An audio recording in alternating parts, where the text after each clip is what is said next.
बोली महापुरुष अच्युतानंद जी की शुद्धि जानी ज्ञानी गुणी मंडली आज अध्याय आलोचना को आपण मान स्वागत जनाऊँ।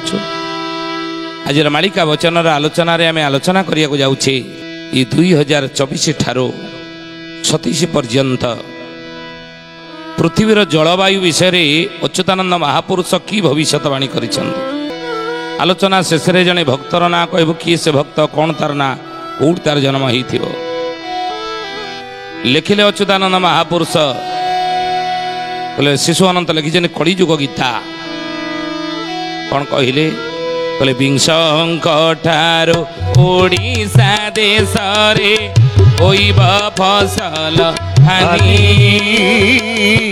दिन को दिन हो महरग कषण भोगिबे प्राणी कषण भोगिबे प्राणी हे सुजने कषण भोगिबे प्राणी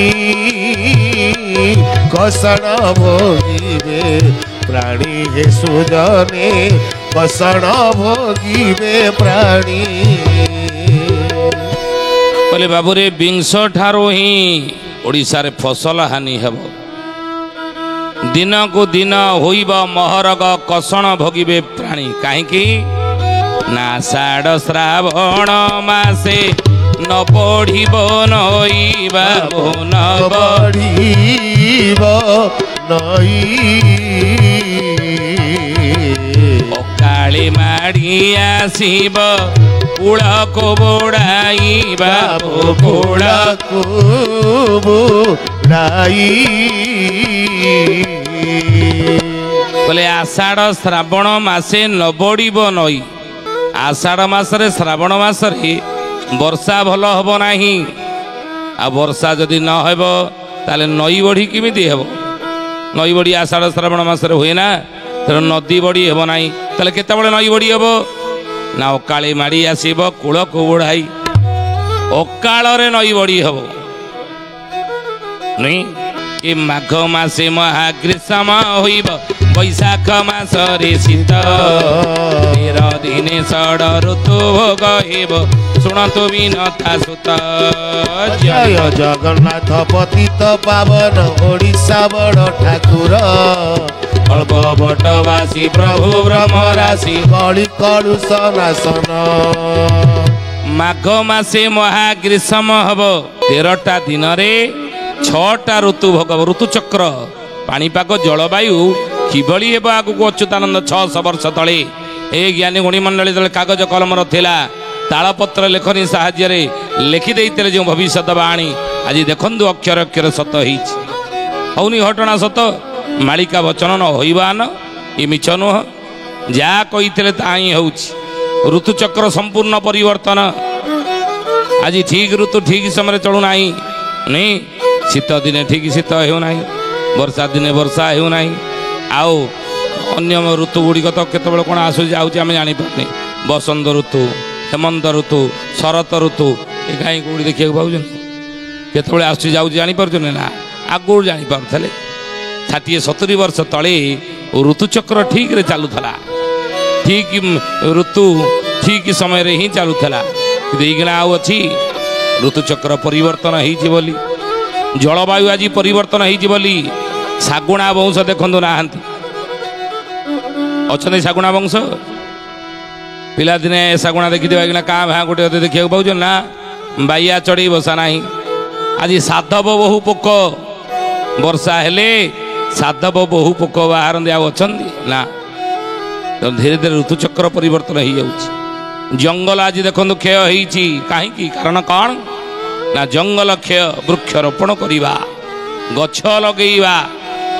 आज गछ आमे काटुचे बोली जंगल क्षय होउची बोली देखो जंगलर सब पशु पक्षी माने सहर अभिमुखी होउछन हाथी संख्या कमी गलानी सिंह बाघ संख्या कमिलानी कहीं कारण कौन जंगल क्षय जो वर्षा आज हेउ नाही आ ऋतुचक्र परिवर्तन होउची से महापुरुष कहले बाबू रे माघ मासे महाग्रीष्म होइब बैशाख मासरे शीत 13 दिने षड ऋतु भोग हेब शुणत विनता सुत ଗରୁଡ଼କୁ ଭଗବାନ କୃଷ୍ଣ କହୁଛନ୍ତି ହେ ଗରୁଡ଼, କଳିଯୁଗରେ ଲୋକମାନେ ଆଉ 12 ମାସରେ 6ଟା ଋତୁକୁ ଭୋଗିବେନି, 13 ଦିନରେ 6ଟା ଋତୁକୁ ଭୋଗିବେ।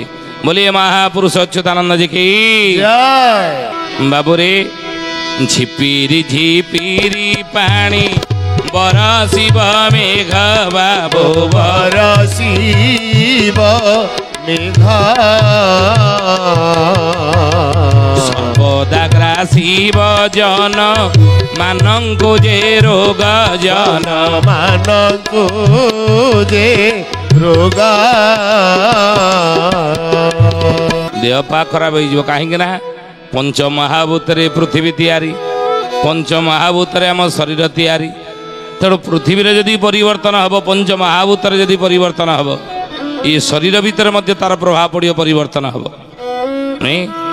ତେଣୁ ମହାପୁରୁଷ ସେଇଥିପାଇଁ କହିଲେ ସେତେବେଳେ ରାଜ୍ୟରେ ସବୁ ପଦାର୍ଥ ମହରଗ ହେବ ବାବୁ ମହରଗ ହେବ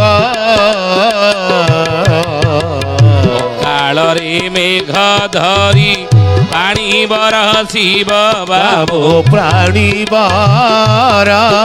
ଶିବ। ଏଭଳି ଋତୁଚକ୍ର ଯଦି ପରିବର୍ତ୍ତନ ହେଇଯାଏ, ଜଳବାୟୁ ଯଦି ପରିବର୍ତ୍ତନ ହେଇଯାଏ, ସଂସାରର ଯଦି ପାଣିପାଗ ବଦଳିଯାଏ, ତାହେଲେ ହେ ଜ୍ଞାନୀ ଗୁଣୀ ମଣ୍ଡଳୀ ରାଜ୍ୟରେ ସବୁ ପଦାର୍ଥ ମହରଗ ହେଇଯିବ। ଦେଖନ୍ତୁ ଧୀରେ ଧୀରେ ସବୁ ପଦାର୍ଥ ମହରଗ ହେଉଛି। ଆପଣଙ୍କୁ ଏ ବହୁତ ତ ଜିନିଷ ଆମକୁ ମିଳିଯାଉଛି ସହଜରେ, ବିଭିନ୍ନ ପ୍ରକାର ଯୋଜନା ହେଇକିରି, ଆଉ ଇଏ ଯୋଜନା ହେଇକିରି ଆପଣ ପାଆନ୍ତୁ ସବୁ ଜିନିଷ। କିନ୍ତୁ ଆଗକୁ ଦେଖିବେ ଲୁଣ କିଲୋ 100 ଟଙ୍କାରେ ଆମେ କିଣିକିରି ଖାଇବା। ଇଏ 24 ମସିହାରେ ଯାଉ, 2024 ମସିହା ଚାଲିଯାଉ, ଦେଖିବେ ଲୁଣ କିଲୋ 100 ଟଙ୍କାରେ କିଣିକି ଯଦି ନ ଖାଇବେ ଆପଣ ଆମକୁ କହିବେ। ଅଚ୍ୟୁତାନନ୍ଦ ମହାପୁରୁଷ ଗାର ମାରି ଦେଇଛନ୍ତି, କହିଲେ ବାବୁରେ ସବୁ ପଦାର୍ଥ ମହରଗ ହେଇଯିବ।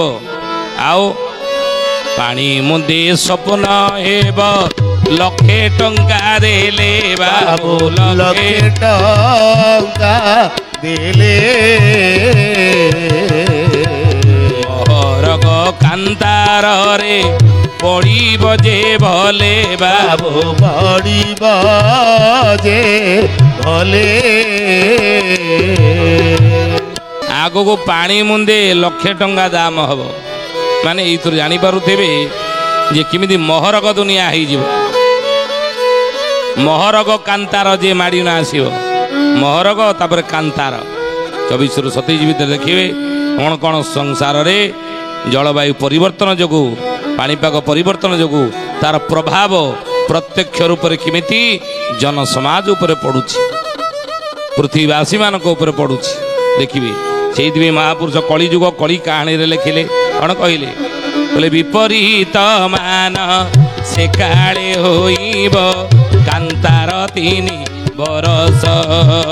କାନ୍ତାର 3 ବରଷ ହେ ସୁଜନେ, କାନ୍ତାର 3 ବରଷ। ମହାରତ ଯେ ହୋଇବେ ସେ କାଳେ ସକଳ ସ୍ତ୍ରୀ ପୁରୁଷ। ଶୁଣ ସୁଜନେ ଗୁଣୀ ବେଳ କାଳ ଆସିଲାଣି ହେ ଶୁଣ ସୁଜନେ ଗୁଣୀ। କହିଲେ ବିପରୀତ ମାନ ସେ କାଳେ ହୋଇବ କାନ୍ତାର 3 ବରଷ। 3 ବରଷ କାନ୍ତାର ପଡ଼ିବ ନାଇଁ, କହନ୍ତିନି ମହରଗ କାନ୍ତାର କହିଲାଣି। ଆଉ ମହାରତ ଯେ ହୋଇବେ ସେ କାଳେ ଆର୍ତ୍ତ ସ୍ୱର ଡାକିବେ ଭଗବାନଙ୍କୁ ପ୍ରଭୁ। ସକଳ ସ୍ତ୍ରୀ ପୁରୁଷ, ସକାଳ ନାରୀ ପୁରୁଷ ମାନେ ଆର୍ତ୍ତରେ ପ୍ରଭୁ ଇନ୍ଦ୍ରଦେବଙ୍କୁ ଡାକିବେ, ପ୍ରଭୁ ଟିକେ ବୃଷ୍ଟି କରନ୍ତୁ, ଜଳବାୟୁ ଏଭଳି ପରିବର୍ତ୍ତନ ହେଇଯିବ। କହିଲେ ମହାପୁରୁଷ ଅଲୋଡ଼ା ବେଳରେ ହାତୀ ଶୁଣ୍ଢ ଠାରେ ଅକାଳେ ବରଷା ହେବ। ଅକାଳେ ବରଷା ହେବ ହେ ସୁଜନେ, ଅକାଳେ ବରଷା ହେବ। ଚୈତି ମାସରେ ଜଳ ବରଷଣେ ପ୍ରବଳ ନଦୀ ବଢ଼ିବ। ଶୁଣ ସୁଜନେ ଗୁଣୀ ବେଳ କାଳ ଆସିଲାଣି ହେ ଶୁଣ ସୁଜନେ ଗୁଣି ଅଚ୍ୟୁତାନ